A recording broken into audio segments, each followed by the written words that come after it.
estamos más de 60 y me imagino que vamos a seguir subiendo a medida que pasen los minutos. Bueno, en segundo lugar, agradecerles también a Walter su presencia. Walter es mi maestro, es profesor de innovación, que me está ilustrando, abriéndome el cerebro para tratar de entender esto de la innovación. Y es que el tema de la innovación para nosotros, no solamente en la Matías, sino en la Escuela de Comunicación, es bien importante.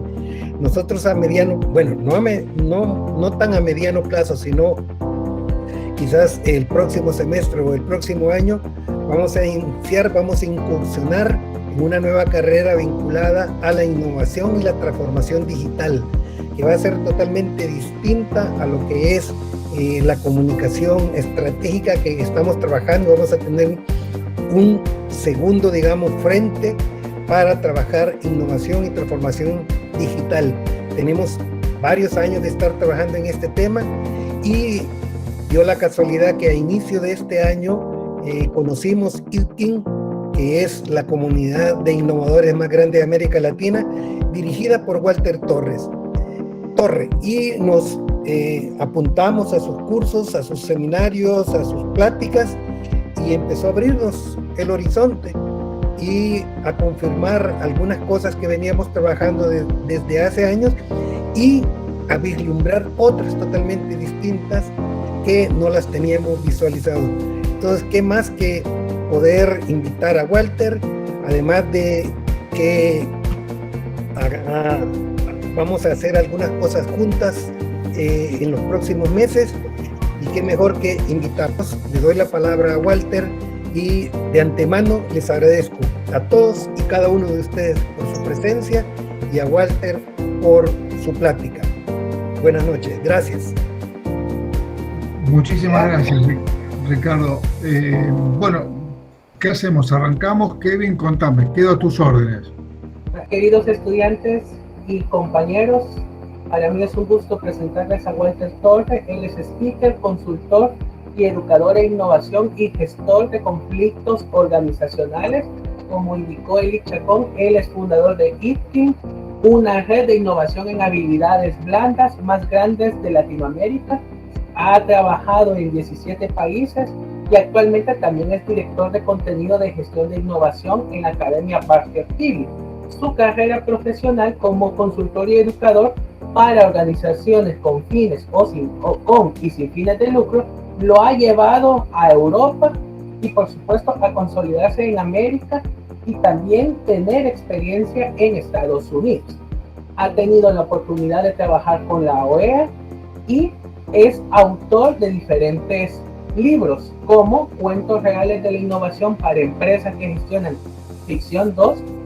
Tenemos La inteligencia no es un método, la paradoja torpe de convertir la inteligencia colectiva en estupidez corporativa y El privilegio de pensar. Y sin más preámbulos, mi querido Walter, el micrófono y la cámara es tuya, así que bienvenido a tu casa. Gracias, Kevin, y gracias, Ricardo, por las palabras que dieron a todos. Bueno, buenas noches. Vamos a hacer las cosas un poco más serias, pero no tan formales. Así que hoy vamos a tener un diálogo, un ratito acerca del liderazgo de innovación. Y vamos a tratar de observar el liderazgo de innovación desde una perspectiva absolutamente diferente. Entonces les pido que me acompañen en esto y voy a hacer una breve presentación para charlar con ustedes, pero me pueden preguntar lo que quieran en el momento que ustedes dispongan. No hay ningún inconveniente para poder compartir esto que tenemos hasta aquí. Aquí me voy a presentar, estamos por aquí estamos. Tal cual les dijo Kevin y Ricardo, yo dirijo IPKIN, que hoy es la red de innovación en habilidades blandas más grande de Latinoamérica. Así que bueno, es todo un orgullo para mí estar hoy con ustedes aquí en la Matías Delgado para hablar de esta temática. Me presento rápidamente, soy argentino, por mi acento me van a reconocer, de Boca, correcto, así que ese señor que tiene la camiseta de River ya está en oposición a mis pensamientos. Me encanta tomar mate, que es una bebida típica por aquí, me gusta mucho viajar, escribir, tengo 10 libros escritos, y bueno, esta es mi familia. correcto, que ustedes tienen por ahí, mi esposa, que está en el otro extremo, correcto, que es Adriana, y Agostina, que es mi hija, con quien hemos escrito 2 libros juntos. Los 2 libros de cuentos míos los hemos escrito juntos, y esos libros están esta es una foto que estuvimos en la Feria Internacional del Libro en Buenos Aires, y después lo llevaron a la Feria Internacional de Alemania. Así que bueno, de esta presentación que quería hacerles de mí, vamos a meternos en el mundo del liderazgo innovador. Yo les voy a pedir un favorcito a todos los que están aquí en primera, mejor, porque yo estoy intentando la presentación de ustedes, así que si quieren poner cámara mejor, así no me siento tan lejos de ustedes. Cuando hablamos de liderazgo innovador, hay una cuestión que es fundamental entender. ¿Por qué cuesta tanto ser un líder innovador? ¿Cuál es la esencia de un líder innovador? No me voy a poner hoy a tratar de definir qué es liderazgo de una manera diferente de lo habitual, sino voy a concentrarme específicamente cuáles son las condiciones de un liderazgo innovador. Si hay una condición que tenemos que tener en cuenta, es que todas las empresas, con o sin fines de lucro, incluso una universidad, intenta permanentemente expandirse. Uno de los objetivos, de los deseos, de ese rigor natural de cualquier organización es expandirse. Y para poder expandirse necesitamos tener muchas condiciones, en particular 2. Una condición es que está vinculada al liderazgo innovador, es tender primordialmente a ampliar límites, correcto, es decir, ampliar límites se refiere al concepto de que cada estructura ya está pensada de una manera que actúa en un mercado determinado, y justamente el liderazgo e innovación lo que busca justamente es ampliar esos límites, esas fronteras, esos horizontes, movilizarnos hacia otros lugares diferentes, distintos.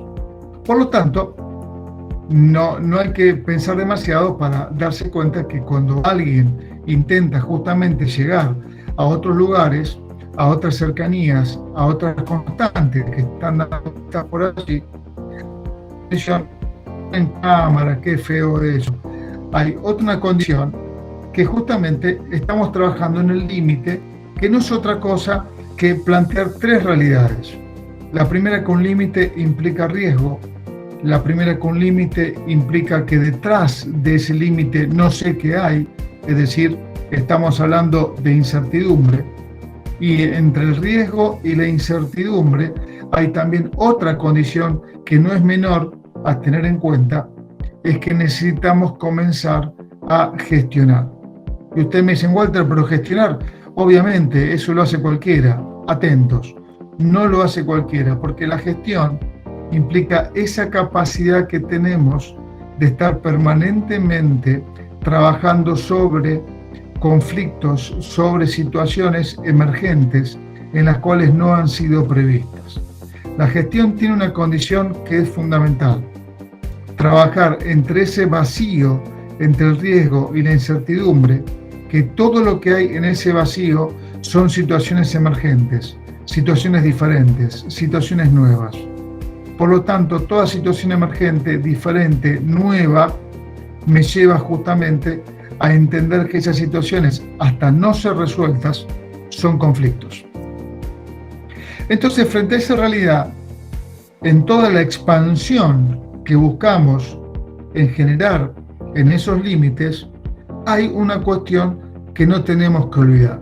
Si yo les pregunto a ustedes que han hecho cosas, de hecho hay una profesora que, si no recuerdo mal, trabaja en emprendedurismo, si ustedes se ponen a pensar por un segundo, u otra profesora que trabaja en temas de publicidad, cuando armamos una campaña publicitaria nueva, cuando armamos algo diferente, algo nuevo, que no estamos acostumbrados, que empieza a aparecer un montón de realidades que no tenían contempladas y un montón de condiciones más. La emoción o el sentimiento que tenemos naturalmente frente a esa realidad es uno: nos sentimos cansados. más allá de tener curiosidad, de tener voluntad, de tener ganas, de tener compromiso, de tener habilidades y de todo lo que ustedes quieran pensar, nos sentimos cansados. Fíjense que cada vez que ustedes hacen algo nuevo, algo diferente, algo distinto, por un largo periodo, se sienten cansados. Por lo tanto, cuando un líder dedicado a la innovación comienza a desarrollar esa frontera, a ampliarla, a moverla, a trabajar en riesgos, incertidumbres y conflictos no previstos, el cansancio es lo normal de un líder en innovación. Entonces, la tendencia a ampliar límites significa aceptar el cansancio como forma de gestión. Por el otro lado, en la medida que vamos construyendo, que vamos haciendo y que nos vamos movilizando, también hay otra realidad que no es menor. Uno en la medida que va haciendo, va construyendo, va movilizando, va creando, va descubriendo, o el nombre que ustedes quieran dar, también llega un momento que tenemos que ordenar. Porque si no ordenamos, es un caos. Es decir, caos del griego que significa desorden. Es decir, que hacemos, pero nadie detiene todo ese movimiento para fundamentalmente entender qué estamos haciendo bien, qué estamos haciendo mal, qué estamos gestionando bien, pero que además hacemos mal, o qué estamos haciendo mal, que hemos gestionado bien. Entonces, frente a ese mundo, es importante detenerse, poner límites, poner orden, para saber dónde estamos, para después nuevamente volver a ampliar límites. Es decir, que fíjense que la gestión de un líder de innovación está altamente vinculada a estas dos líneas de trabajo, a estas dos líneas de acción. Ampliar permanentemente límites, lo cual significa cansancio, por todo lo que les comenté, y por el otro lado, poner orden para entender qué se hizo bien, qué no se hizo bien, qué hay que mejorar, qué hay que quitar, qué hay que dejar, qué hay que comenzar, qué hay que crear, qué hay que eliminar, qué hay que renovar, etc., para poder poner un límite. Entonces, en este juego que parecería opuesto, contradictorio, correcto, incluso hasta paradójico, el líder en innovación se establece y está. Entonces, frente a esta realidad, ¿hasta acá me van siguiendo, chicos? ¿Sí? ¿Me van siguiendo? Hola. Entendido todo. Sí, excelente. Claro. ¿Vamos bien? ¿Sí? Excelente. Ahí Silvia Callega dice sí, todo claro. Sí, claro todo que sí. Entonces, genial, entonces, seguimos. Entonces, frente a esta realidad, ¿cuáles son esos cuadrantes donde el líder de innovación tiene que caminar? El primer punto fundamental es repensar la esencia.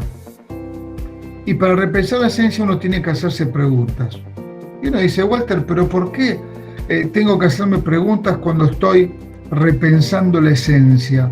Si teóricamente la esencia es algo relevante, algo importante, algo que se destaca.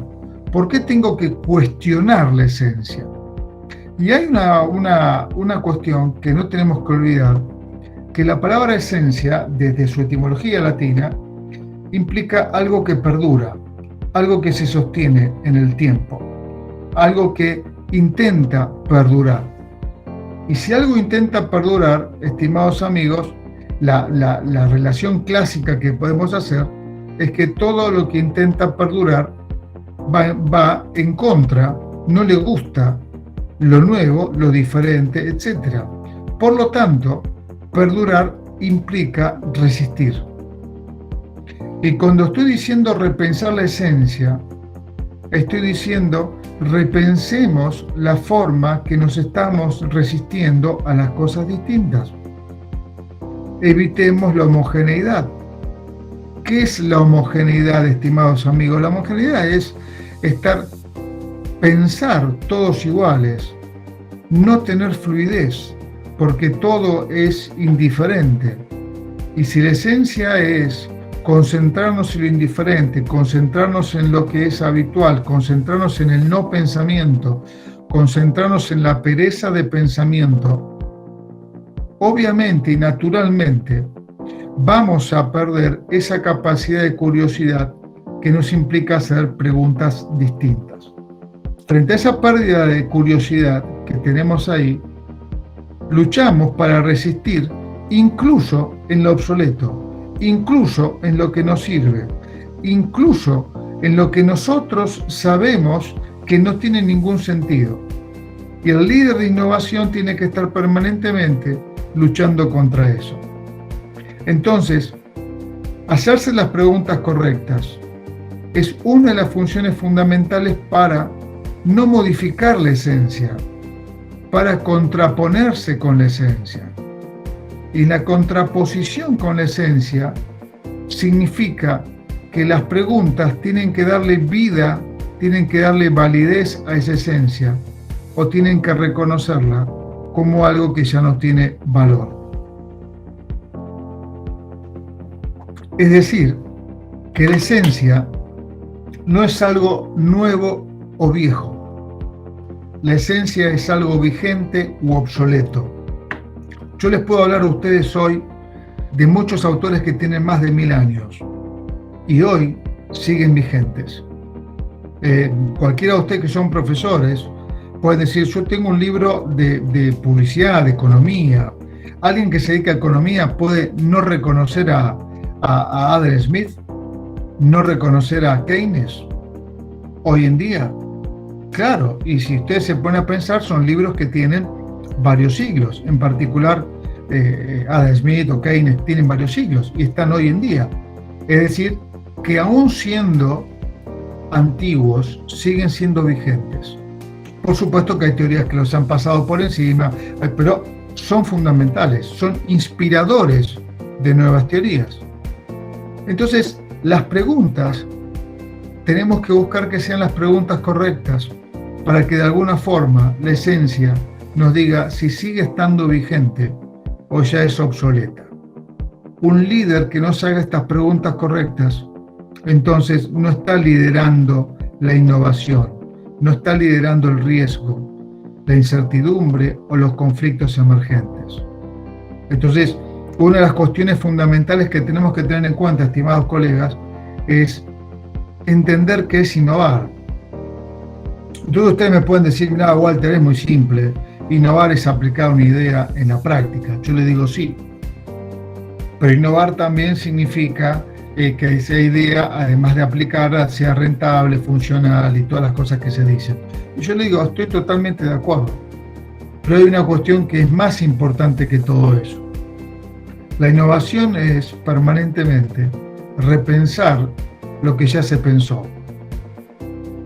Entonces, si la esencia de la innovación es repensar lo que ya fue pensado, repensar lo que ya fue creado, repensar lo que ya fue construido, repensar la curiosidad que hemos tenido, modificar los modelos mentales para encontrar otras alternativas y oportunidades, la esencia, en este caso, es movimiento. Si un líder que se dedica a innovación tiene una visión de la esencia fundamentalmente estática, perdurable, que resiste, entonces ya pierde justamente esa capacidad que lo distingue como líder. Frente a esta realidad, también el liderazgo tiene justamente que repensar la gestión. Y una de las cosas que yo siempre enseño en mis programas es que la gestión es algo muy superador a la coordinación. La coordinación no es otra cosa más que trabajar sobre recursos controlables, donde hay parámetros de diseño que ya están establecidos. Es decir, yo trabajo con tantas personas, con tales recursos, en un proceso determinado, bajo unas políticas determinadas, bajo un tiempo, un horario determinado, etcétera, etcétera. Voy coordinando las cosas que yo puedo medir. Voy coordinando los recursos que ya tengo establecidos. Voy coordinando todo aquello que está bajo un paraguas de lo controlable. Pero si nos dedicamos a innovación, eso no existe. El líder de innovación tiene que estar permanentemente trabajando sobre lo no controlable, es decir, sobre dilemas, sobre conflictos. Un dilema puede ser, por ejemplo, para darles una idea simple, que una política apunte hacia un lugar y un proceso hacia otro lugar.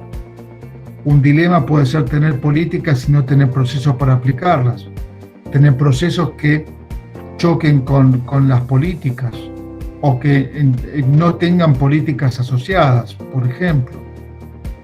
Los conflictos pueden ser de múltiples formas, desde los mecanismos de coordinación, desde conflictos éticos donde la gente oculta las cosas y no las dice, desde conflictos de recursos, desde conflictos entre estrategias políticas y procesos, conflictos en sistemas de medición con distintas metodologías. Puede haber cientos de conflictos permanentemente, pero hay un conjunto de dilemas y de conflictos que en la gestión aparecen siempre, que son aquellos que no puedo prever. ¿Qué tiene una metodología de antemano? Una metodología tiene un montón de características positivas, pero también tiene características que no son positivas. Y entre las muchas que tienen las metodologías que no son positivas, hay una que te dice que toda metodología puede resolver los conflictos que fueron previstos cuando fue creada esa metodología. Pero ¿qué pasa cuando aparecen conflictos que fueron no previstos, fueron diferentes, distintos, que ni siquiera se les pasó por al lado a las metodologías? La pregunta es, ¿qué hacemos ahora? Les cuento un secreto, tenemos que pensar. Es decir, que el liderazgo en innovación no me da tregua a la pereza de pensamiento. El liderazgo de innovación no da tregua a la distracción. El liderazgo de innovación no da tregua al dejar las cosas para mañana. Tenemos que resolverlas. Entonces, todo ese ejercicio permanente de estar resolviendo conflictos y dilemas que tienen una esencia que es fundamental. Y acá les pregunto a todos ustedes, ¿cuál es la esencia de un conflicto y de un dilema? Esperen que quiero verlos, aunque no.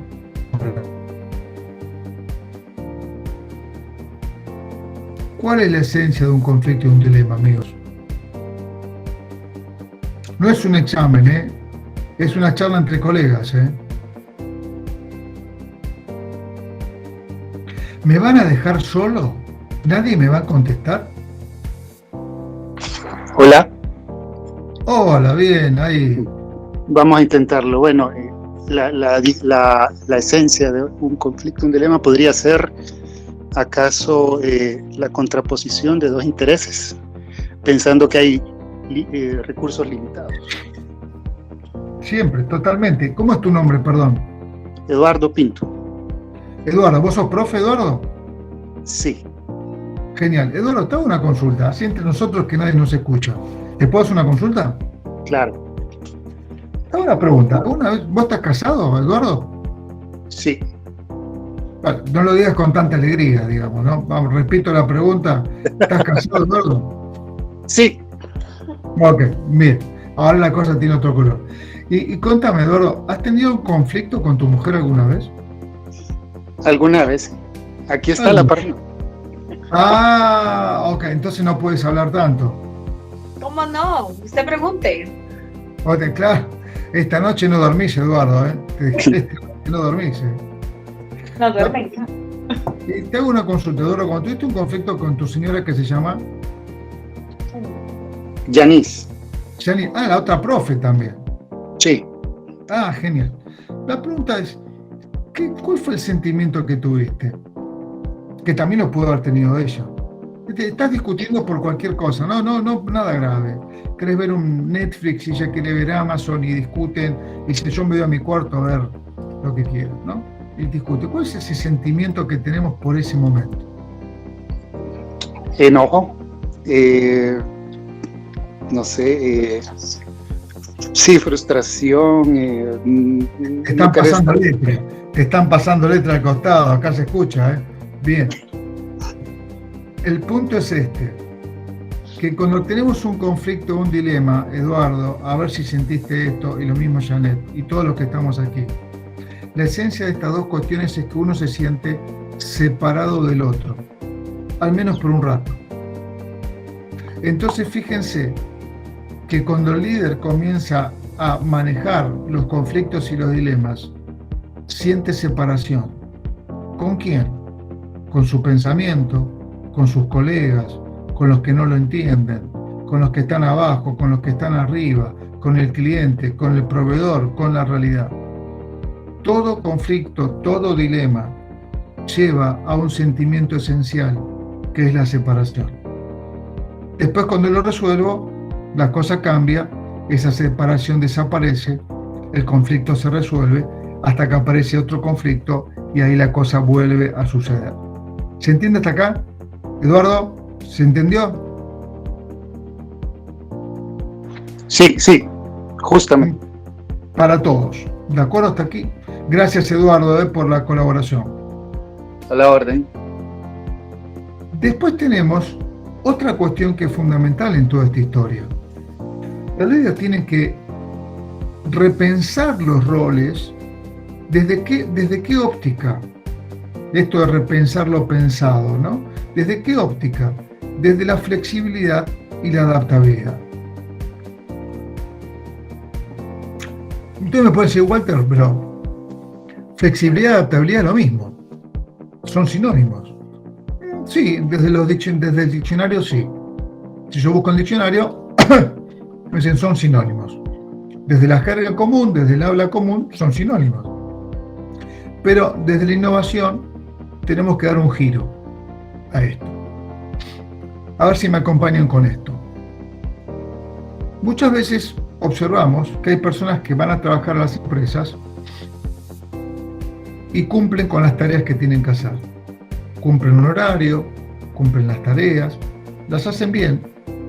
Y además muchas veces el gerente, el jefe, el supervisor, el director, cualquier ejecutivo, le dice, Eduardo, te pediría que vos que estás en economía te pases a recursos humanos.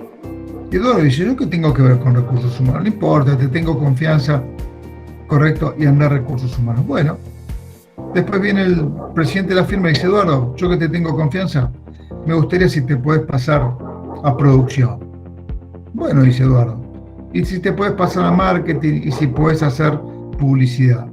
Bueno, dice Eduardo.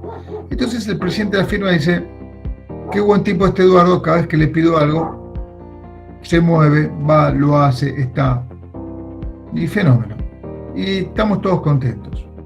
Entonces empezamos a entender la flexibilidad como la capacidad que tenemos de cumplir con lo que nos piden, de cumplir con esas expectativas, de cumplir con las normas, los procesos, etc. Y además cumplir con nuestro comportamiento. Vamos todos los días, de lunes a viernes, de 8 a 5 de la tarde, y todo funciona perfectamente bien. Entonces, la pregunta es, ¿qué lo diferencia con la adaptabilidad? Y acá viene un punto que es fundamental. La flexibilidad está asociada a esas personas que asumen diferentes roles, que cumplen lo que tienen que cumplir, sus tareas, sus actividades, etcétera, correcto, pero que desconocen, no pueden, no saben o no tienen talento para poder agregar valor a esa actividad. Agregar valor significa poner en la actividad algo diferente, algo distinto, poder encontrar una alternativa para hacer las cosas mejor. La mayoría de las personas en las compañías tienden a la flexibilidad. Son muy pocas las que buscan adaptabilidad, es decir, agregar valor a lo que estamos haciendo, es decir, poner dar ese perfume diferente a lo que estamos haciendo. Entonces, un líder que intenta ordenar y un líder que intenta ampliar límites también sabe distinguir en los diferentes roles que se tienen en las empresas. Ya no distingue los roles entre recursos humanos, finanzas, ingeniería, comunicación, publicidad. No, ya no se define más así. Digo, ¿tiene Eduardo, tiene Janet, tiene Kevin, Ricardo, Walter o el que sea que estemos aquí para ocupar esa posición la capacidad de poder crear además de ocupar? ¿O él solo la va a ocupar? Entonces acá viene una cuestión que es fundamental. Yo a veces necesito gente flexible y a veces necesito gente adaptable. No significa que el flexible sea malo, ni que el adaptable sea superior. Significa que son dos roles que para momentos diferentes se necesitan ambos. Entonces, por lo tanto, un líder innovador ya deja de pensar en la forma antigua de los roles por puestos, sino piensa los roles por atributos. Yo necesito a alguien flexible acá y a alguien adaptable acá. Entonces, lo voy a llevar a Walter porque es flexible acá y lo voy a llevar a Eduardo, a Janet, ¿correcto? O a cualquiera de los colegas que estamos aquí presentes. Y cuando digo colegas también incluyo los estudiantes, porque pronto van a ser colegas. Entonces los vamos a colocar allí como adaptables. El líder, si quiere expandir, si quiere ordenar, si quiere abrir límites y ordenar, necesita también de ambos perfiles. Frente a esta realidad, también tenemos que pensar la contribución. Y acá viene una cuestión fundamental que les comentaba antes en relación a la expansión. Si la expansión es modificar nuestros mercados, abrir nuestros mercados, llegar a otros lugares, llegar a nuevos proveedores, llegar a nuevos clientes, etc. La pregunta es, ¿qué necesito? La respuesta típica es, necesito recursos, necesito estrategia,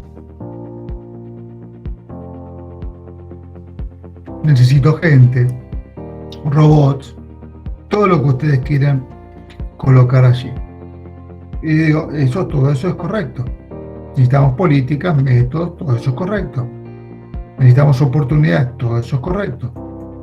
Pero la expansión define algo que no es un tema menor. La expansión como esencia, como condición, nos pone en el límite de hacernos una pregunta. ¿Estamos preparados? Yo quiero expandir hoy la Universidad Matías Delgado, la quiero llevar a Panamá, a Guatemala, a Colombia, a Belice, no, a cualquier lugar. ¿Estamos preparados? ¿Estamos preparados como estructura? ¿Estamos preparados como profesores? ¿Estamos preparados en nuestros programas? ¿Estamos preparados en nuestra entrega de valor? ¿Estamos preparados para poder soportar una masa de alumnos importante que se agreguen, por ejemplo, o no estamos preparados? El punto fundamental de la expansión lleva a la pregunta, les diría, esencial. ¿Nos hemos preparado lo suficientemente y de la forma inteligente para poder expandirnos? ¿O nos vamos a expandir a los golpes como un acto de valentía absolutamente inconsciente? Entonces la contribución que tenemos que tener en cuenta es que aquí aparece algo que es maravilloso. ¿Dónde ponemos la contribución? ¿La ponemos en el rendimiento solamente o la ponemos en el desarrollo? Si la ponemos en el rendimiento solamente es una ecuación muy simple. Es la relación entre habilidades y tiempo. Es la relación entre tareas y tiempo. es la relación entre actividades y tiempo. Entonces, cuando yo digo rendimiento, le digo Janet, le digo Ricardo, necesito que des 20 cátedras en el día lunes. Y Ricardo dice, mira que para poder darlas tengo que repetir lo mismo, porque no tengo tiempo de preparar una cátedra distinta. Y yo le digo, dale Ricardo, dale para adelante. Entonces Ricardo hace esa lucha entre la habilidad que ya domina y un tiempo de 60 minutos para dar esa cátedra, o 30, o 20, o 2 horas, no importa. Cuando llega la segunda cátedra hace lo mismo, cuando llega la tercera hace exactamente lo mismo. Y levanta la mano Ricardo y dice, cumplí con el objetivo, di las 10, 15, 20 cátedras que tenía que dar con un rendimiento absoluto, corrí detrás del tiempo y gané. Es decir, que esa pelea con el tiempo y la habilidad termina desgastando a la gente, porque no tiene tiempo para poder desarrollarse. Entonces, frente a toda esa realidad, tengo hoy en la universidad, por supuesto que lo que estoy diciendo, chicos, es absolutamente hipotético, es simplemente un cuento, porque estoy hablando de la Universidad Matías Delgado, correcto. Si estuviese en otro lugar, hablaría de otro lugar. En esa pelea permanente entre la habilidad puesta, entre la tarea puesta, entre la actividad puesta, corriendo el tiempo, hay una condición que es fundamental. Nos consume a nosotros. La repetición es una forma de consumo. Entonces llega un momento que la Matías Delgado se va a expandir y dice, Walter, sí, vos sos parte de la Matías Delgado. Sí, claro, hace 20 años que trabajo aquí. Bueno, vamos a empezar a dar clases en Colombia, en España, en Estados Unidos. Buenísimo, pero no cuento contigo. ¿Por qué? Porque no estás a la altura de las circunstancias. No estás desarrollado. Pero yo hace 20 años que trabajo y voy corriendo detrás del tiempo permanentemente para cumplir con todo el rendimiento que ustedes me piden. Sí, pero no alcanza porque no está desarrollado. Te quedas afuera del proyecto. Entonces, un líder innovador también está en ese péndulo, parado en ese péndulo que va entre el rendimiento y el desarrollo. Entre el rendimiento y el desarrollo. Hay gente que quiere desarrollarse y gente que solamente quiere rendir. ¿Pueden vincularse las dos cosas? Claro que sí. ¿Pueden vincularse el desarrollo y el rendimiento? Por supuesto que sí. Pero hay gente que elige solo el rendimiento. Y esa gente no cuenta en este cuadrante. En esta historia, que les estoy contando muy brevemente, el líder innovador está pasando por estos 4 cuadrantes permanentemente. Y en este último, como les dije, repensando la contribución. ¿Quién puede contribuir en el rendimiento? ¿Y quién puede contribuir en el desarrollo? Y el desarrollo también tiene que rendir, obviamente, pero siempre estamos buscando algo diferente. ¿Quién puede responder en esta repensar la gestión para que podamos trabajar en dilemas y conflictos? ¿Quién puede repensar la esencia para hacerse las preguntas correctas?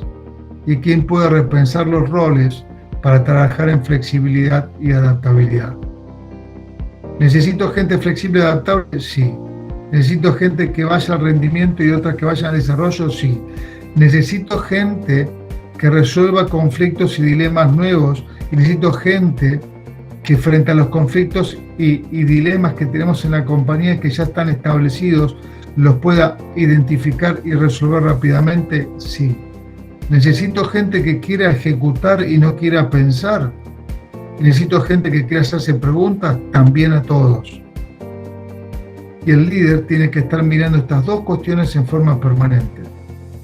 Las dos cuestiones son ampliar los límites y establecer límites. Y frente a esta realidad, que podríamos dedicarle 40, 50 horas a hablar de todo esto, frente a esta realidad, el líder innovador asume el cansancio como forma de gestión. Sabe, cualquier persona que es un líder innovador, sabe que el cansancio es la forma de gestión. Entonces, queridos amigos, nos queda un último punto importante, que es cómo repensamos todo el aprendizaje. Y el aprendizaje no es solamente transmitir conocimientos.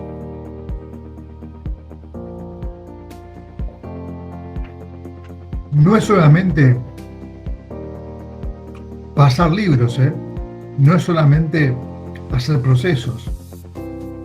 El aprendizaje es los momentos íntimos, heroicos, de admiración que tengo con mi gente en cada uno de estos cuadrantes.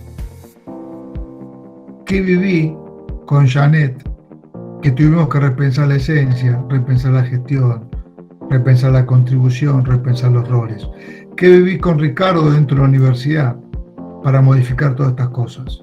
¿Qué viví con mi compañero de trabajo en este emprendedurismo que estamos haciendo que nos llevó a repensar todo esto? Esa historia es fundamental y esa historia acerca. Aún, aunque nos hayamos equivocado mucho, acerca. El aprendizaje no es una transferencia teórica. El aprendizaje es una vivencia conjunta. Y el líder en innovación lo sabe. Este soy yo. Estos son algunos de mis libros que escribí, que si me permite Ricardo, les voy a regalar alguno para que tengan, con mucho gusto. Si Ricardo lo permite, lo voy a hacer. Regalarles algún libro para que ustedes puedan recordarme. Estos son mi Instagram, mi Facebook, el Facebook de Ipkin, el Instagram de Ipkin, mi Instagram. Yo doy conferencias una vez por semana. Mañana justamente doy una con una colega de Colombia. Vamos a dar una por Instagram mañana juntos. No me acuerdo si por Instagram o por Zoom, pero yo las aviso permanentemente por Instagram. Así que si quieren seguirme en las redes de Instagram, me pueden encontrar en LinkedIn también y en todos lados. No hay me encantaría, así seguimos en contacto. Y yo simplemente quiero agradecerle a Ricardo y a Kevin por esta invitación que me hicieron tan amable de parte de ellos y tan cordial. Bueno, con Ricardo nos une una suerte de simpatía mutua que quiero contarles a todos que yo a Ricardo no lo conozco personalmente. Sí hemos compartido clases juntos, pero no lo conozco personalmente. Así que quiero agradecerle enormemente a Ricardo, a la universidad, obviamente, a Kevin, que se portó un genio en todo lo que ha hecho. Y bueno, quedo a disposición de ustedes para cualquier pregunta que quieran hacerme. ¿Les gustó? Cuéntenme cómo le han pasado en todo esto. Gracias, Walter, te agradezco mucho. Mientras tanto, chicos, si ustedes quieren hacer alguna pregunta, pueden levantar la mano y yo con gusto cedo la palabra. Y en el caso, Walter, yo sí tengo una pregunta que un colega me pidió el favor si te la podía transmitir, y está vinculada a cuál debe ser el rol y el juego que tiene la investigación en los procesos de innovación empresarial. Bueno, en primer lugar hay que entender que la investigación en las empresas no es muy común. Correcto, sí en Europa, en Estados Unidos, en Canadá, en Latinoamérica no es tan común. El rol de la investigación justamente es estar asociado con la equivocación. ¿Y a qué me refiero con esto? Yo siempre explico en los cursos, en los programas, que la equivocación implica ese acto entre el pensamiento y la modificación de la realidad. Como tenemos un pensamiento que es absolutamente limitado, todos los seres humanos, entonces cuando yo planifico algo, ordeno para poder modificar una realidad, siempre hay un choque en el medio. En ese choque existe una equivocación. Y en esa equivocación, correcto, las empresas tienen que entender que hay una bendición, porque estamos moviéndonos hacia adelante. Lo que la investigación no puede tener, no puede bajo ningún punto de vista, es justamente pararse en el error. Y pararse en el error no es otra cosa más que en esas fallas que se permiten dentro de la organización. La investigación es fundamental, es absolutamente fundamental. Equivocarse es fundamental para poder ir hacia adelante. El tema es cuál es el nivel de tolerancia que la organización tiene hacia la equivocación. Ese es el punto fundamental en toda esta historia. Pero si ustedes se fijan, por ejemplo, en Google, por dar un ejemplo, Facebook tiene lo mismo, Microsoft lo mismo, tienen páginas donde muestran todas las equivocaciones y los proyectos que fracasaron. Lo muestran abiertamente, fracasamos en esto. Google fracasó, por ejemplo, en no me acuerdo cómo se llamaba, que quería hacer un nuevo Facebook, les fue horrible, mal, y lo muestran abiertamente, no tienen ningún problema. ¿Se entiende el concepto? No hay ningún inconveniente, nos equivocamos. La investigación es fundamental para la competencia, es fundamental para la expansión, totalmente. Lo estoy tratando de resumir el documento. Perfecto, Walter. En el chat tenemos una pregunta por parte de Fátima Arévalo y dice: ¿de qué forma un comunicador puede contribuir en los procesos de innovación en una empresa? Pero qué linda pregunta que me hace Fátima. Muy linda pregunta. Fátima, ¿estás ahí? ¿Me puedes escuchar? Hola, hola. Sí, acá estoy. Buenas noches. Buenas noches. Bueno, por lo que veo en tu foto sos jovencita, así que debes ser estudiante de la Matías, ¿no? Sí, actualmente estoy comenzando mi especialización, estoy en 8º ciclo en el área de publicidad y marketing. Ok, Fátima, te hago una consulta, así entre nosotros dos. La publicidad, de alguna forma, maneja un campo lingüístico, maneja un campo de comunicación. Mira qué pregunta profunda que te hago. Pues considero que sí, ya que la lingüística como tal nos ha dado el paso para poder explotarlo en el área de creatividad y conceptual.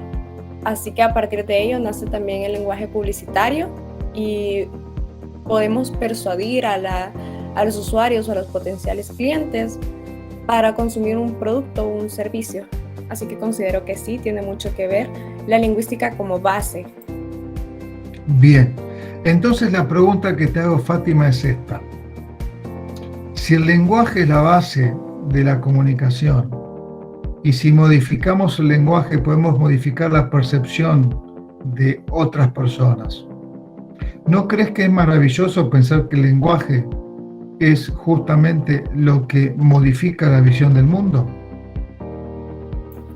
Definitivamente considero que así es, ya que la palabra como tal tiene un gran poder y nosotros también como comunicadores debemos ser responsables con el uso que le damos a la palabra. Así que es una gran responsabilidad que también nosotros poseemos. Por lo tanto, Fátima, te voy a contestar fácilmente tu pregunta.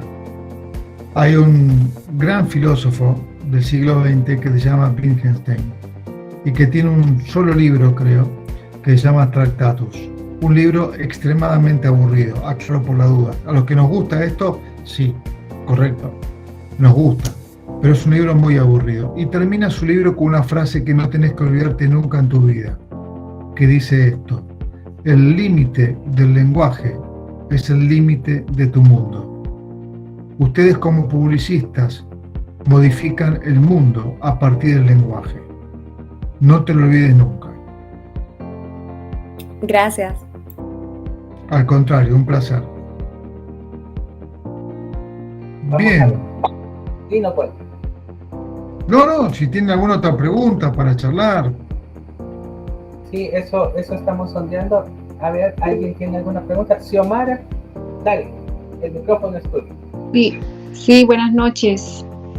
Muchas gracias. Primero, felicitaciones por esta sesión magistral. Gracias a la escuela. Yo soy docente de la Escuela de Comunicaciones. Imparto una materia ya de finales de carrera.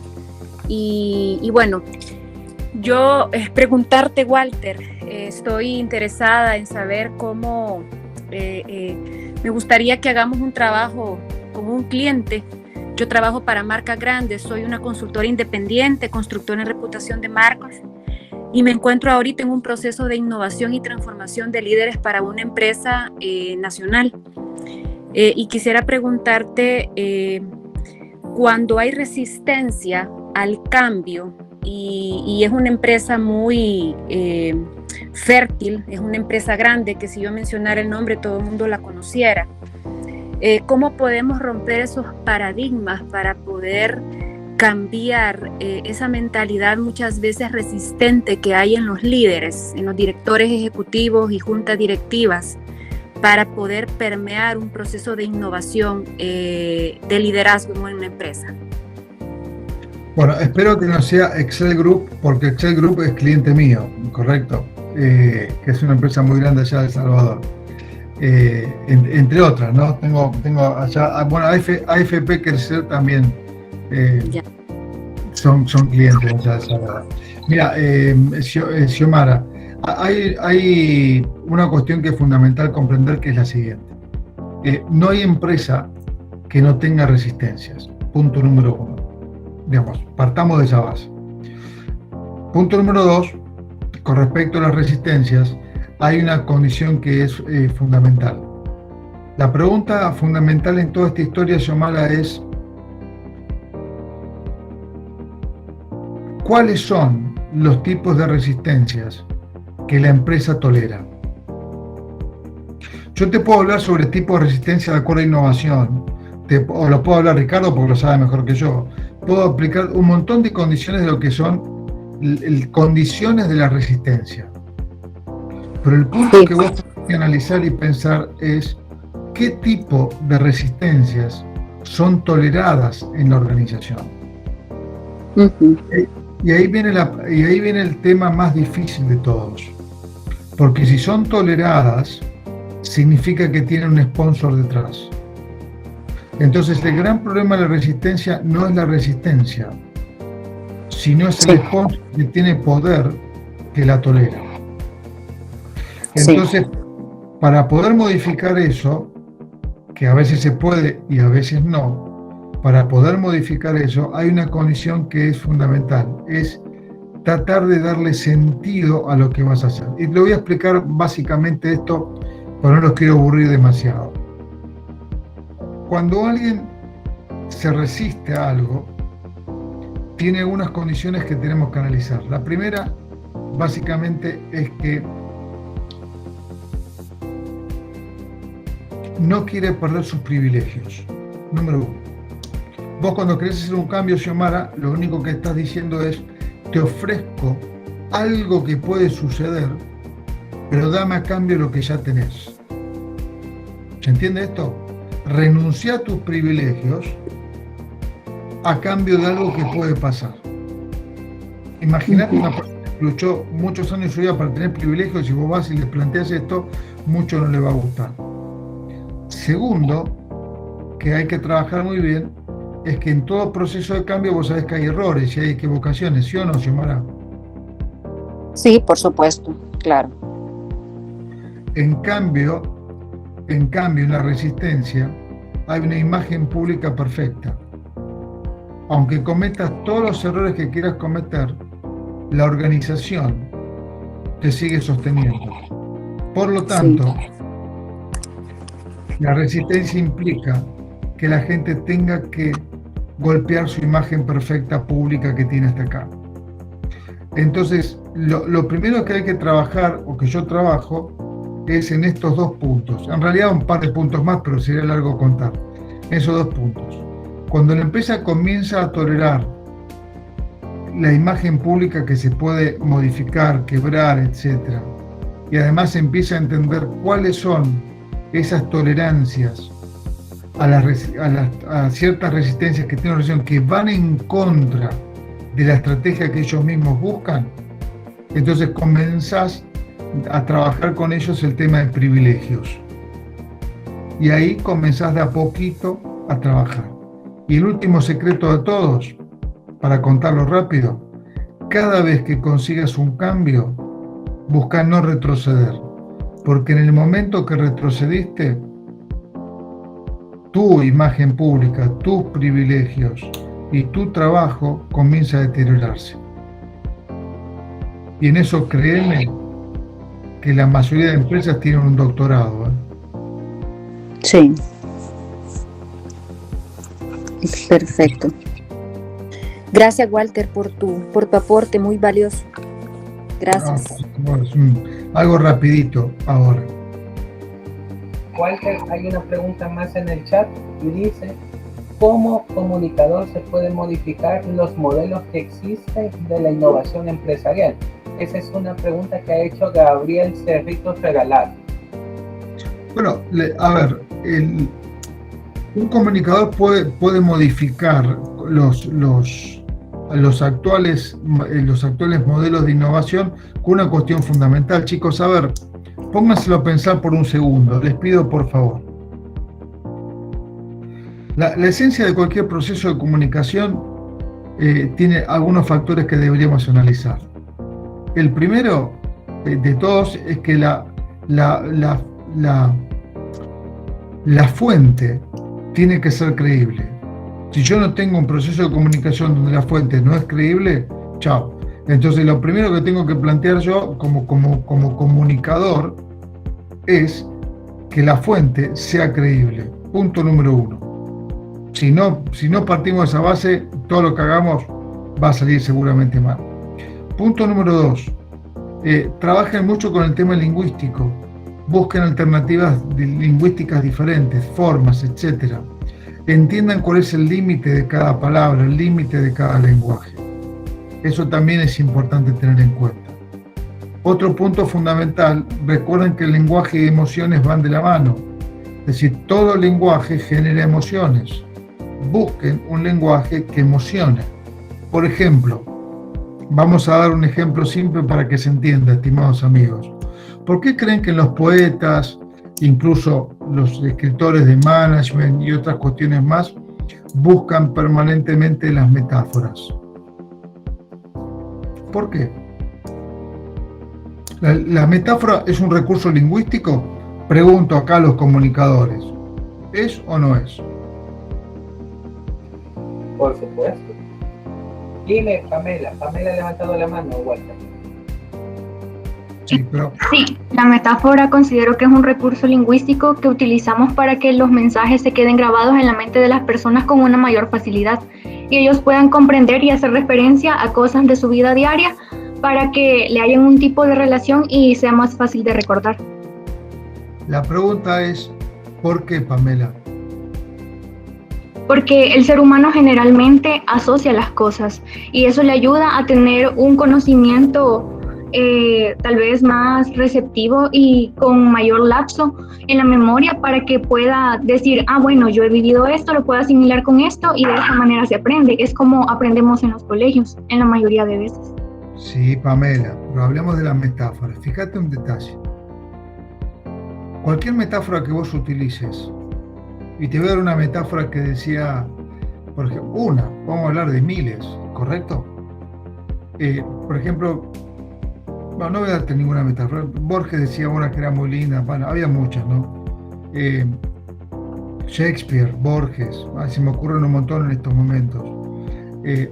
La metáfora tiene una condición muy linda, Pamela, y vos lo dijiste recién. Se anclan las emociones y por eso se recuerda. ¿Es correcto, Pamela? ¿Te interpreté bien? Sí. Y tiene una condición que no tenés que olvidar, Pamela. Yo sé que esto no se lo van a explicar a ustedes en la universidad, lo van a ver más adelante, pero hay una condición que es fundamental. La metáfora, ¿sabes por qué quedan las emociones? Voy a decir esta frase pero no la voy a explicar, quiero que la piensen ustedes. Las metáforas tienen un condimento erótico, te elevan en tus emociones. Pensá en Shakespeare, por ejemplo, cuando se muere el amigo Romeo, que primero ella hace que se muere para simular, él la ve muerta, se muere él, y de repente él cuando dice, tomaré este veneno, que el boticario que golpeará mis labios, que chocarán con los tuyos, es toda una metáfora fantástica, y dice, wow, qué cosa, y cuando él muere, que ella se despierta y dice, pero se me murió que correcto, que estaba al lado mío, correcto. Esto, se murió, esta es una versión 2021 con el de Shakespeare, por supuesto, ¿no? Ella dice, no puedo vivir sin Romeo. Entonces agarra la daga que tenía Romeo y dice, que esta daga cierre, ¿no?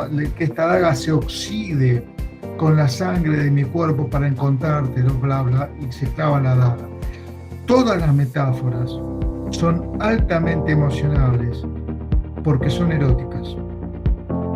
Y cuando digo erótico no me estoy refiriendo a pornográfico, quiero que quede claro la diferencia, ¿eh? Erótico significa algo que pega en tus emociones de una manera tremenda y que lo recordás de una forma brillante. Por eso la metáfora se utiliza tanto. ¿Se entiende, chicos? Hay mil cosas que ustedes del campo, ustedes están manejando lenguaje, chicos. No están manejando palabras, están manejando lenguajes. Y lenguajes es emociones, es imagen, es movimiento, es algo vivo, que permanentemente está dando vueltas. ¿Se entiende el concepto? El lenguaje es algo absolutamente vivo y que además nutre, califica o destruye. La palabra tiene un condimento muy, muy importante. ¿Se entiende? ¿Sí? ¿Hasta acá? Piénsenlo lo que les dije. Y si no, Pamela, te recomiendo que leas un librito chiquitito, muy chiquitito, que se llama El cartero de Neruda. El cartero de Neruda. Un librito muy chiquitito, ¿eh? Lo puedes bajar de internet. Deben ser 80 páginas. El cartero de Neruda. Y vas a ver lo bello que es Neruda explicando las metáforas y por qué él llega a la conclusión de que son eróticas. Léelo. Y cómo una metáfora cambia la vida a todo un pueblo y a toda una persona.